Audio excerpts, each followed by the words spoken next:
Our pal, investigative reporter Art Harris, has been on this case for months. He joins us from Florida. You know, Art, it sounds far-fetched, but is there any truth to these now widespread reports that this mystery tip that the woman in scrubs that we saw with the surveillance camera involves the child accidentally overdosing on some of the drugs that Misty and Ron were abusing? Then they, or someone takes her little body, weighs it down, and sinks it in a pond. Have you heard about that? Any truth to that?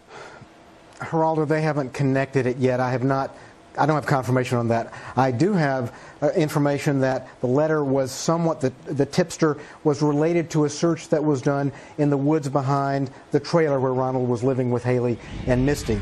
But the letter contents are still unknown. All right, this is a different letter. Kill that graphic. This is the second letter that cops have already dismissed. The letter we're talking about is the one delivered by the woman in scrubs behind the home, but not the pond that they drained last weekend?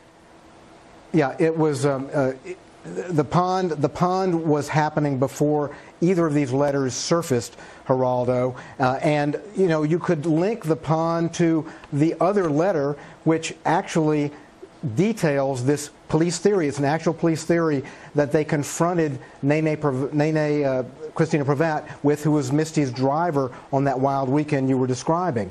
And she said that at this party, according to an affidavit by a witness, that she was at this party with Misty. Haleigh accidentally ODs on OxyContin, and her body is placed in a black bag and tossed in a pond. So the coincidental nature of this search, Geraldo, dovetailing with that letter, perked up a lot of people's interest. Art, stand by. Art, do you think they have something? Yeah, I think something is going to happen in the next week or two. And what's happened is, Geraldo, they have succeeded in keeping pressure on Misty. She's now estranged from Ronald. She's not at home. She's on the road with a friend. He does not want to talk to her, I'm told. Now her mother is on the way to Putnam County Jail on a forgery charge. Right. Her brother is just gotten out. So there is increasing pressure on her. It's genetic. A family of lovelies. Art Harris, thanks.